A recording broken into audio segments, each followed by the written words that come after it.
여러분 너무 반갑고 감사하고 좋습니다. 여러분 우리가 이렇게 드리는 예배, 함께 모여서 드리는 예배, 또 사정이 여의치 않아서 각자의 처소에서 또 마음으로 함께 하는 이 모든 예배가 우리 하나님을 만나는 시간입니다. 그래서 오늘 이 시간 예배가 여러분 하나님 만나는 복된 시간 되시기를 바라고요. 또 목사를 통해서 하나님 말씀이 선포가 되지만 목사의 얘기가 아니라 또 하나님의 말씀으로 여러분 개인에게 주시는 말씀으로 또 받으시고 또 아멘으로 순종하는 여러분들의 복된 인생이 되시기를 축복합니다. 지난 주간에 제가 우리 교회 사역과 관련해서 저에게 있어서 아주 기쁜 교회 사역의 두 가지 소식이 있었습니다. 하나는 좀 전에 광고 시간에 말씀을 드린 것처럼 지난 주일에 텔레복음 전도팀이 이제 훈련을 다 마치고 이제 본격적으로 사역에 들어가게 된 것. 참 이제 저로서는 고맙고 감사한 일입니다. 이름 한번 쭉 불러드렸지만 마지막 강의할 때 제가 이렇게 우리 줌으로 인터넷으로 서로 했거든요. 그 사진을 캡처한 겁니다. 그래서 본인들에게 의사를 묻지 않고 제가 한 것이어서 어떨지 모르겠습니다만 어려운 때에도 어쨌든 방법들이 다 있습니다. 그래서 이제 구역 모임을 이렇게 하시는 구역들이 있고요. 또 이것도 사실은 또 조그만한 게 스마트폰으로 보려면 또 눈이 아프기도 하고 뭐 그래서 힘들 수도 있는데 여튼 이제 방법을 찾으면 안전하게 또 이웃에게 피해를 끼치지 않고 할 수 있는 방법들이 다 있더라고요. 여튼 여러분 이렇게 수련을 하신 분들이 있습니다. 위에서 많이 기도해 주시기 바라고요. 그래서 텔레복음 전도팀 수료하게 된 것 저에게 아주 기쁜 일이었습니다.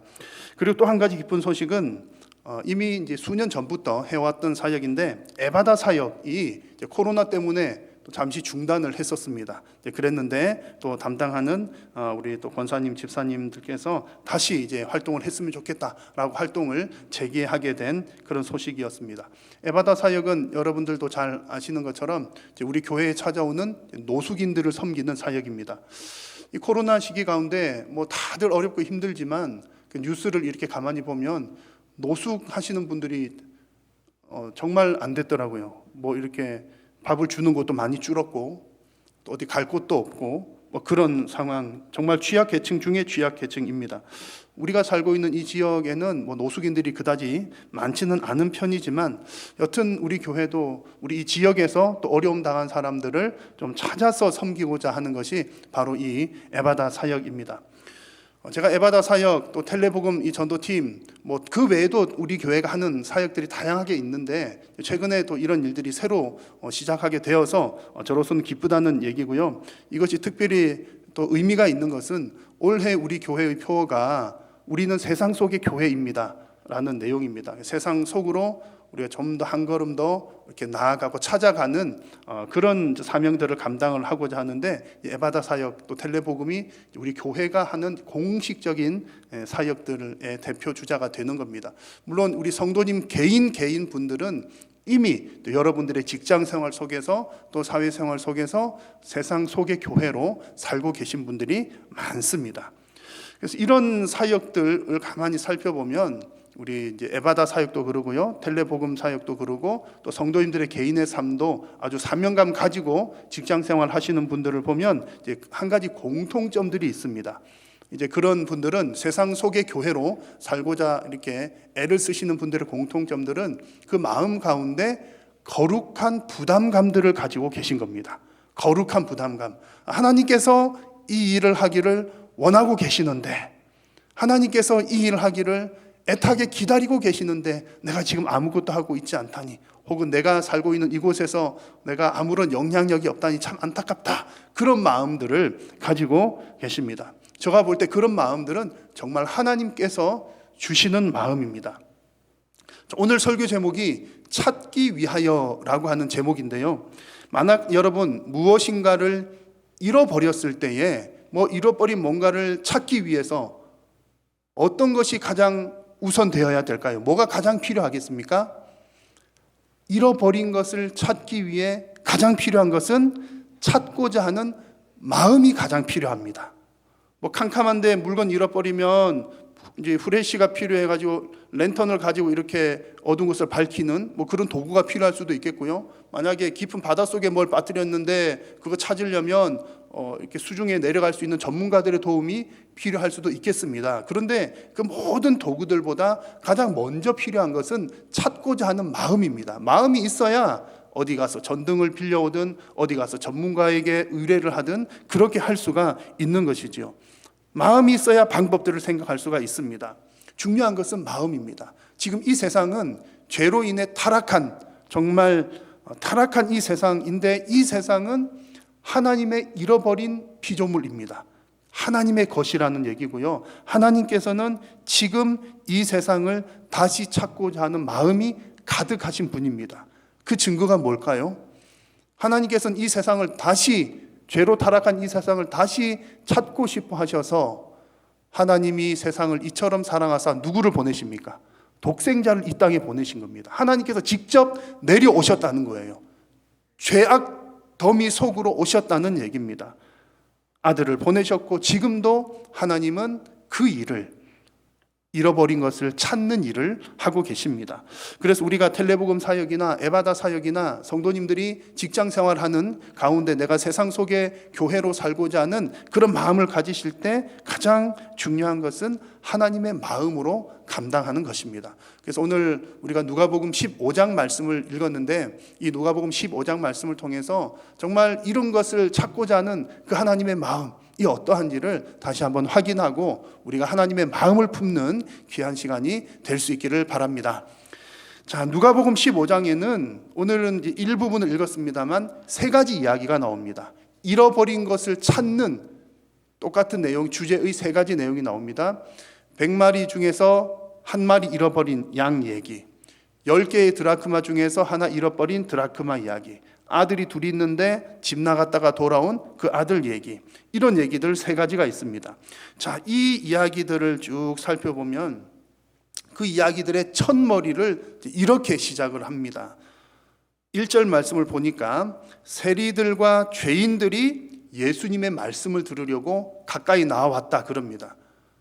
그러니까 예수님께서 이 세 가지 비유를 시작하게 된 계기가 세리들, 죄인들과 연관이 있다는 얘기예요. 그들이 예수님께 나오니까 무슨 일들이 진행이 되는데, 당시의 세리들, 죄인들 그러면 가장 사회적으로 경멸받던 사람들의 대표 주자 아니겠습니까? 그래서 이들이 예수님께 가까이 나오는 것, 또 예수님이 이들과 가까이 하는 것을 본 바리새인과 서기관들이 이제 이렇게 안 좋게 수근수근하면서 이런 얘기를 하는 겁니다. 이 사람이, 예수님을 두고 하는 얘기죠. 이 사람이 죄인을 영접하고 음식을 같이 먹는다라고 하면서 바리새인들이 수근수근 하는 겁니다. 여러분, 이런 상황을 보니까 어떤 마음 듭니까? 바리새인들이 어떤 믿음을 가지고 있는지, 어떤 생각을 가지고 있는지를 알 수가 있는 겁니다. 바리새인들은 죄인들에 대해서 이런 믿음을 가지고 있습니다. 하나님은 죄인을 싫어하신다. 그래서 우리도 죄인들과 가까이 하면 안 된다. 이런 생각들을 가지고 있는 겁니다. 그래서 그들이 볼 때 이 세리와 죄인들은 하나님 나라에 적합하지 않다, 이렇게 판단을 하는 겁니다. 여러분, 바리새인들의 이 믿음이 잘된 믿음입니까? 잘 못된 믿음입니까? 언뜻 보면 헷갈릴 수도 있습니다. 왜냐하면 하나님이 죄를 싫어하시는 것은 분명히 맞거든요. 그래서 하나님이 죄는 싫어하시는 것은 맞는 얘기인데, 그러면 바리새인들이 죄인을 미워하고 가까이 하지 않는 것도 맞는 얘기인가? 이렇게 생각될 수도 있습니다. 그러나 그들은 하나님에 대해서, 또 하나님의 마음에 대해서 잘못된 믿음을 가지고 있습니다. 무엇을 보면 알 수 있나요? 예수님을 보면 알 수가 있는 겁니다. 예수님이 곧 하나님이시니까 예수님께서 무슨 말씀하시는지, 어떤 행동하시는지를 보면 하나님 마음을 알 수가 있는 거예요. 지금 예수님은 뭐 하고 계십니까? 그 세리들과 죄인들과 뭐 하고 계시죠? 그들을 영접하고 그들과 함께 식사를 하고 계시는 겁니다. 이 유대인 사회에서 식사를 같이 한다는 것은 그들과 동급이 된다는 의미를 갖습니다. 그래서 이 바리새인들이 볼 때는 이렇게 보는 거죠. 예수님과 죄인들이 같이 식사를 한다? 그러면 예수님이 죄인과 똑같구나. 예수님을 죄인 취급을 하는 겁니다. 그렇게 보는 것인데, 그러나 예수님의 입장에서는 어떠실까요? 예수님은 어떤 마음으로 그들과 식사를 하셨겠습니까? 예수님의 입장에서는 그들과 식사를 하신다는 것은 너희들도 똑같이 구원받아야 할 하나님의 백성들이다. 오히려 그들의 그 지위를 예수님께서는 높여주시는 겁니다. 인정해 주시는 것이죠. 그래서 바리새인들은 그 죄인과 세리들을 하나님 나라에 합당하지 못한 사람으로 여겼지만 예수님은 그들도 하나님 나라에 합당한 사람인 것으로 인정하셨다는 얘기입니다. 그러니까 이 바리새인들이 가지고 있었던 믿음은 죄인들과는 가까이 하면 안 돼, 멀리 해야 돼, 이것은 잘못된 믿음이었다는 얘기입니다. 자, 그런데 여러분, 성경을 읽으실 때 여러분들은 어떻게 읽으십니까? 성경은 항상 나를 비추어 보고 하나님께서 나에게 주시는 말씀으로 읽으셔야 합니다. 그래서 성경을 읽으시면서 나는 뭐 아무 상관이 없구나, 이렇게 읽으면 성경을 잘못 읽으시는 거고요. 성경을 보니까는 아무개가 이걸 봐야 되는데, 그런 생각을 하는 것도 잘못 보시는 겁니다. 성경은 나에게 주시는 하나님의 말씀입니다. 그래서 가만히 살펴보니까 제가 그러더라고요. 저에게 이렇게 비추어 보니까 이 바리새인들, 서기관들의 모습이 저에게 있는 것을 발견을 하게 되는 겁니다. 저뿐만 아니라 우리들의 모습일 수도 있습니다. 특히 믿음 좋은 성도님들이 빠지기 쉬운 함정이 바로 이 부분입니다. 바리새인하고 서기관들하고 비슷하게 될 수 있다는 얘기죠. 어떤 부분이냐면은 교회에 첫 발을 디딘 사람들, 새로 오는 사람들, 혹은 뭐 어쨌든 교회에 관심을 보이는 사람들에 대해서 너무 빠르게 판단을 하는 겁니다. 그래서 믿음 좋은 사람들은 누군가가 교회 안에서 이상한 행동하는 것, 적합하지 못하게 한 행동하는 것 눈에 계속 거슬립니다. 못 봐줄 것 같아요. 그래서 교회에서는 그러면 안 돼요. 그런 말이 먼저 튀어나옵니다. 저렇게 행동하는 것은 교인으로서 합당하지 못한 거야. 틀린 얘기는 아닐 수 있습니다. 아니겠지만 가만히 보면 바리새인들의 모습과 비슷할 수도 있다는 얘기입니다. 바리새인이라는 얘기가 아니고요. 왜 그러냐 하면, 어떤 부분에서 그러냐면 하나님께서 그들을 받아주시잖아요.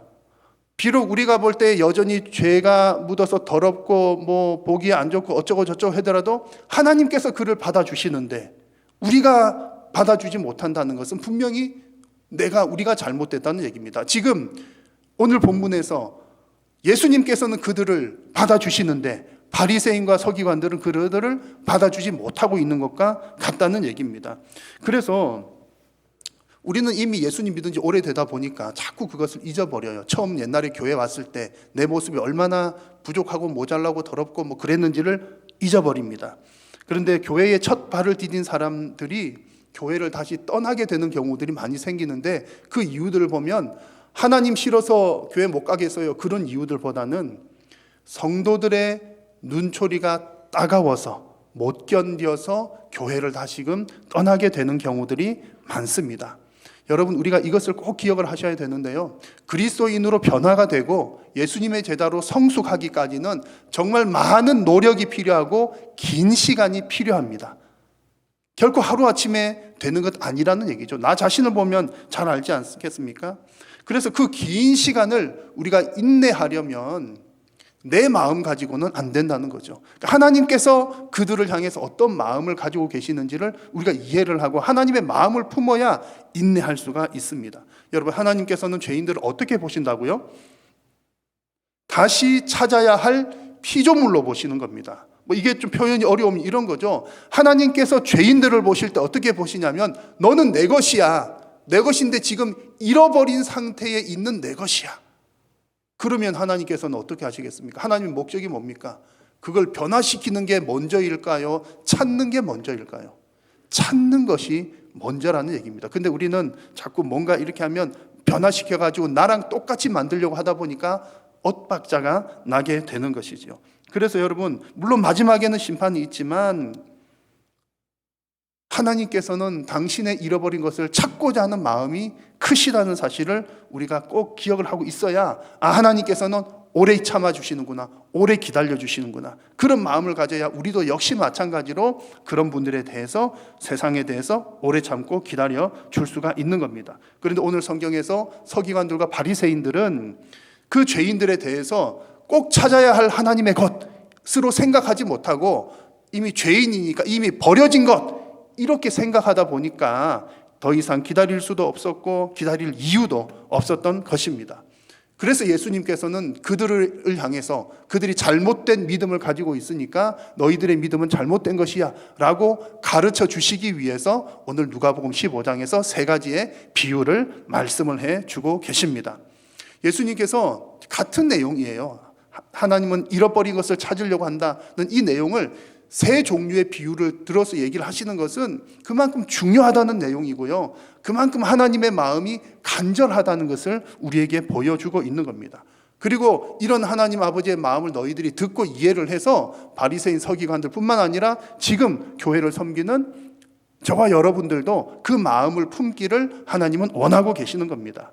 자, 그 비유들 세 가지 중에서 첫 번째 비유는 양에 관한 비유입니다. 4절 말씀을 같이 한번 읽어보겠습니다. 너희 중에 어떤 사람이 양 100마리가 있는데 그 중에 하나를 잃으면 99마리를 들에 두고 그 잃은 것을 찾아내기까지 찾아다니지 아니하겠느냐. 아멘. 자, 이 비유의 첫머리를 보십시오. 너희 중에 어떤 사람 그랬습니다. 그럼 지금 예수님이 누구에게 말씀하고 계신 거죠? 바리새인들, 서기관들. 너희 중에 어떤 사람 그러면 그 얘기 듣고 있는 사람들입니다. 주로 바리새인들, 서기관들, 그 외에도 사람들 있지만 그런 사람들에게 너희들도 만약 이런 상황이라면 어떻게 하겠니? 라고 하면서 누구나가 다 공감하기 쉬운 양 얘기를 하는 겁니다. 그런데 이제 이 얘기가 지금 우리 한국의 성도님들은 그냥 읽어도 사실은 무슨 말인지 이 얘기가 확 와닿지를 않아요. 왜냐하면 양 안 키워봤죠. 드라크마 잘 모르죠. 그래서 그런 겁니다. 그러니까 조금 이런 설명이 필요한 겁니다. 그 당시 사람들은 양 치는 것에 대해서 너무 잘 아니까 예수님이 이런 얘기하면은 이제 확 와닿는 겁니다. 자, 양 100마리가 있습니다. 그 중에 한 마리를 잃어버렸어요. 어느 정도 열심히 찾을까요? 우리는 잘 몰라요.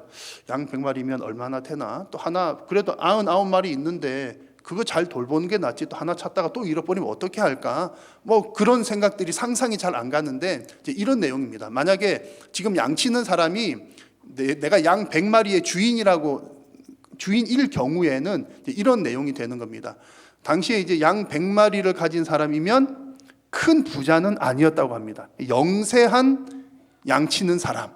한 200~300마리 정도 돼야 그냥 먹고 살 만한 사람인데 한 100마리 양 치는 사람은 그렇게 부자가 아니었고 그냥 근근히 먹고 사는 정도. 그러니까 그런 사람에게 있어서 양 한 마리가 얼마나 소중하겠습니까? 그러니까 그 양 한 마리 잃어버리면 이거 없으면 내일 우리 애 학원도 못 보는데 뭐 밥도 못 사 먹는데 찾으려고 애를 쓰는 겁니다. 그리고 만약에 이제 양을 치는 사람들 중에 남의 양떼들을 위탁을 받아서 양을 치는 사람들이 또 더러 많이 있었는데 이 양 100마리 치는 사람이 위탁받은 사람이다. 그러면 만약 이 사람이 남의 양을 치다가 한 마리를 잃어버리면 자기가 물어줘야 되는 거예요. 그러면 대충 딱 봐도 일당보다 훨씬 더 나오겠죠. 그러니까 지금 이거 잃어버리면 내가 일당도 못 받고 내가 손해보니까 어떻게든 찾으러 다녀야 되는 그런 형편인 겁니다. 그러니까 지금 예수님께서 거기 있는 사람들에게 특히 이제 좀 대략적으로 남자들에게 또 바리새인과 서기관들에게 이런 얘기를 하면 이런 상황이면 너희들 어떻게 하겠니? 양 찾으려고 그렇게 엄청 찾을 때까지 다니지 않겠니? 하나님 아버지의 마음이 죄인들을 향한 하나님 아버지의 마음이 바로 이런 마음이야. 이렇게 얘기를 해주시는 겁니다. 그러면 그 당시 사람들은 그렇구나 이렇게 받아들이는 거죠. 아멘이십니까? 우리는 양을 안 치니까 여러분 잘 모르시잖아요. 그래서 예수님 또 두 번째 얘기를 하시는데 이제 10드라크마 얘기를 하는 겁니다. 이것도 우리하고는 얘기가 멀어요. 여러분 드라크마 하나는 은 6g 정도 되는 거라고 얘기를 하고요. 또 하루 1당 정도 된다 그러는데 하루 1당 정도면 뭐 적은 돈은 아니겠지만 또 뭐 엄청나게 큰 돈은 또 아닐 수 있거든요. 근데 10개 중에 동전 하나, 드라크마 하나를 집안에서 이렇게 어디 잃어버렸어요. 잃어버렸는데 이 여자가 또 하필이면 여자 얘기가 나오죠. 여자가 어느 여자입니다. 그 이유가 있는 겁니다. 하나를 잃으면 뭐 합니까? 등불을 켜고 집을 쓸며 빗자루질을 한다는 얘기죠. 이게 어떤 얘기냐면 이스라엘 집은 돌로 이렇게 지은 집입니다. 그러다 보니까 창이 많지가 않고 집안이 어둡다고 합니다. 또 그냥 일반 서민들의 주택일수록 창이 더 적거나 없거나 그래서 캄캄하다고 그래요. 그러면 한낮에라도 뭘 찾으려면 등불을 켜야 된다는 얘기고요. 또 흙집이고 그러다 보니까 바닥이 이렇게 흙으로 되어 있어서 흙먼지들이 있으니까 뭐 작은 동전 하나 떨어지면 그 찾으려면 이렇게 빗질을 해야 찾을 수가 있는 겁니다. 그런데 그 좁은 공간 안에서 바닥 빗질하면 먼지가 얼마나 날리겠습니까? 그냥 냅두면 집 안에 어딘가 있을 텐데 그래서 왠지 냅둬도 될 것 같은데 이 여인은 애타게 찾는 거죠. 그렇게 찾는 데는 이유가 있었던 겁니다. 자, 여기 여인에게 있어서 이 드라크마는 그게 뭐 5만 원에 해당하냐 10만 원에 해당하냐 그것보다 더 중요한 이유는 이 여인이 가지고 있는 10드라크마는 결혼할 때 남편으로부터 받은 선물인 겁니다. 유대 사회에서 결혼할 때 남자가 여자에게 드라크마 10개를 이렇게 꿰어 가지고 선물로 주는 풍습이 있다고 합니다. 그러면 이 여인은 그 드라크마를 가지고 머리 같은 것을 장식을 하는 거죠. 장식품이기도 하고 또 남편으로부터 받은 사랑의 증표가 되는 겁니다. 그러니까 이 돈을 떠나서 남편이 나한테 준 귀한 사랑의 증표인데 이거 잃어버리면 어떡해? 그런 마음이라는 거죠. 게다가 만약에 이 두 부부가 사이가 안 좋은 상황이었다. 그런데 이제 드라크마 하나 잃어버렸다. 그러면 이게 이혼의 사유가 되기도 했다고 합니다. 그러니까 어젯밤에 남편이랑 한바탕 싸웠으면 그런데 드라크마 잃어버렸으면 이제 부인이 이혼 당할까봐 이제 마음이 초조한 그런 상황이라는 거죠. 그런 상황에서 이거 동전 하나 찾으려고 등불 켜고 빗자루질하고 애타게 찾는 모습이 바로 이 10드라크마 비유입니다. 그래서 이런 문화를 잘 아는 사람들에게 이런 마음이 바로 죄인들을 향한 하나님 아버지의 마음이야. 이렇게 얘기해 줄 때에 확 와 닿는 겁니다. 여러분 이제 하나님 마음이 조금 와 닿으시죠? 지금도 하나님은 죄악 가운데 있는 이 세상을 향해서 이런 마음을 가지고 계십니다. 정말 내 귀한 것들 중에 하나 어디 잃어버렸는데 어디 갔나 하나님 그 귀한 것 지금도 찾고 계십니다.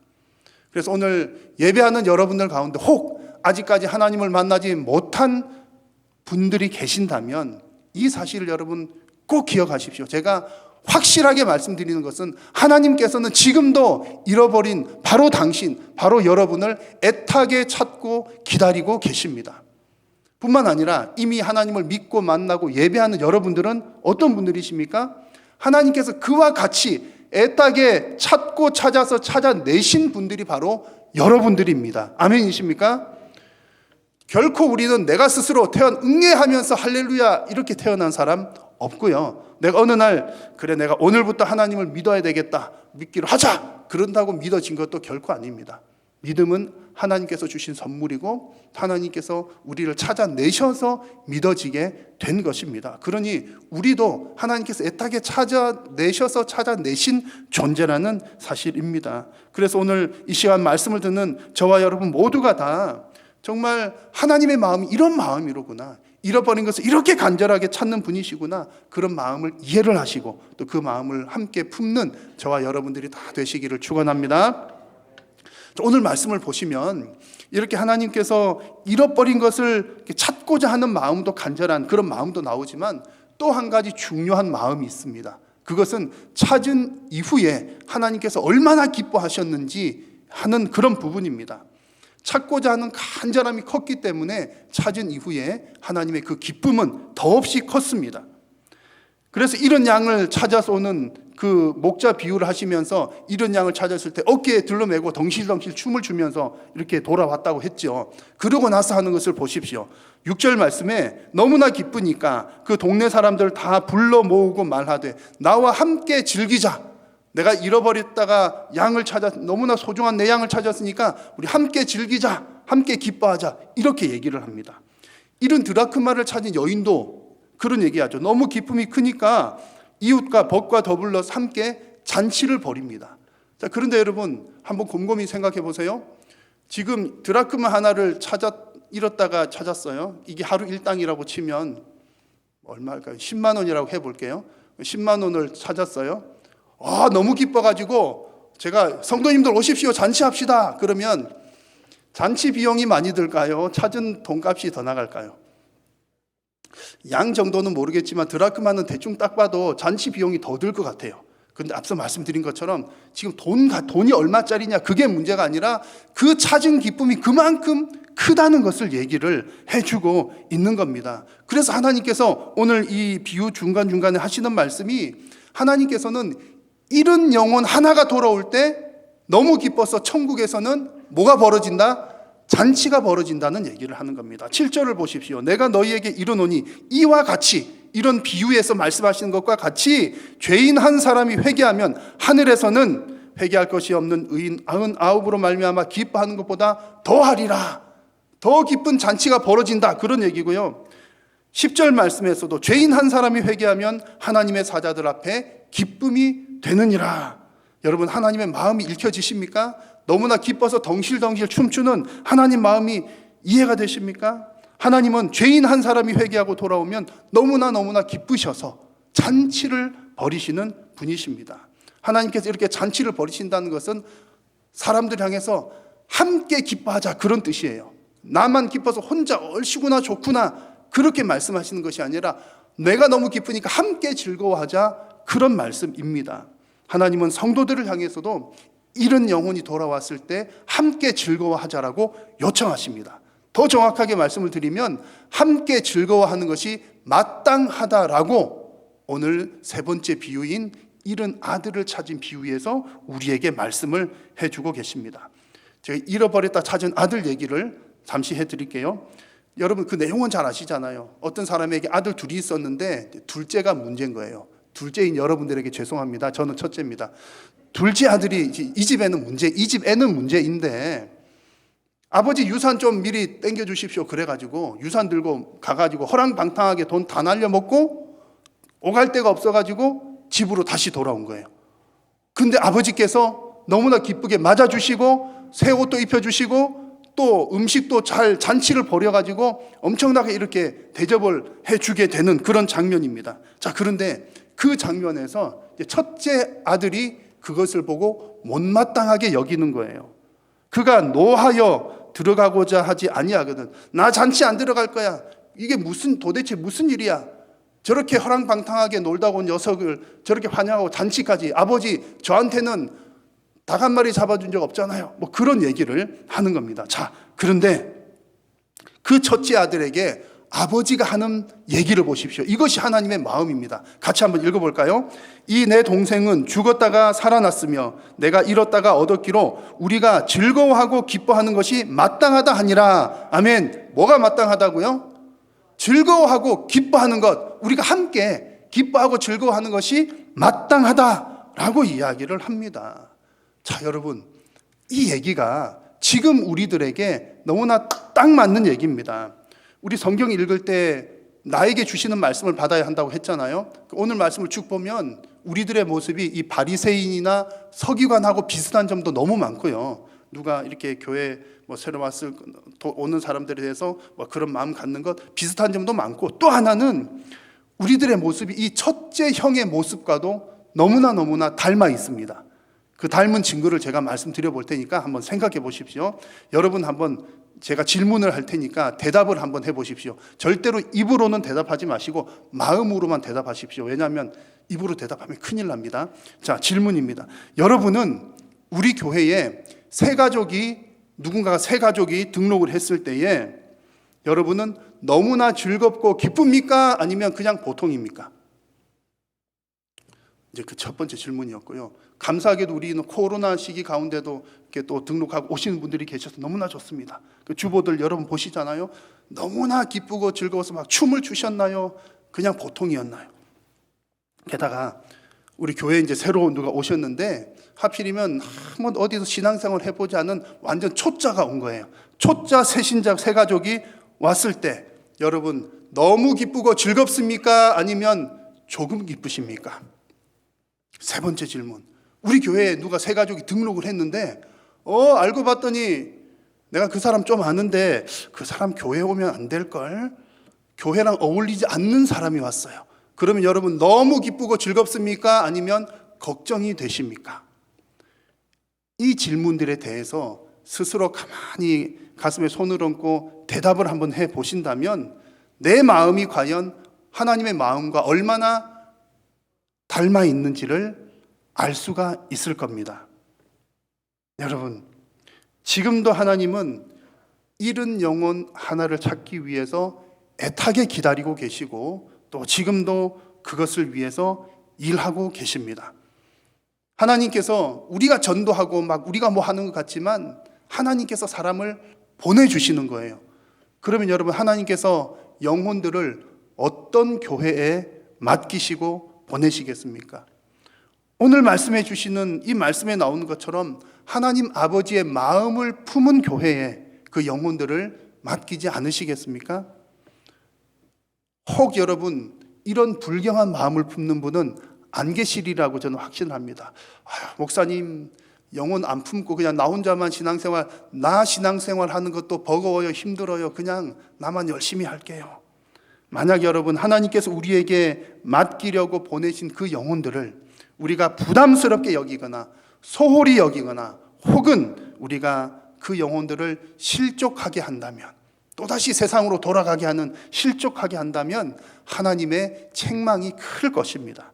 그러나 우리 교회와 성도님들이 정말 오늘 말씀을 통해서 우리에게 보여주시는 것처럼 하나님 아버지의 마음으로 잃은 그 영혼들을 찾고자 애를 쓰고 또 잃은 영혼이 돌아왔을 때 내가 별로 한 일은 없지만 함께 하나님과 함께 즐거워하고 기뻐한다면 우리 하나님께서도 기뻐 영광을 받으시고 또 저와 여러분들의 신앙도 더욱더 성숙하게 될 줄로 믿습니다.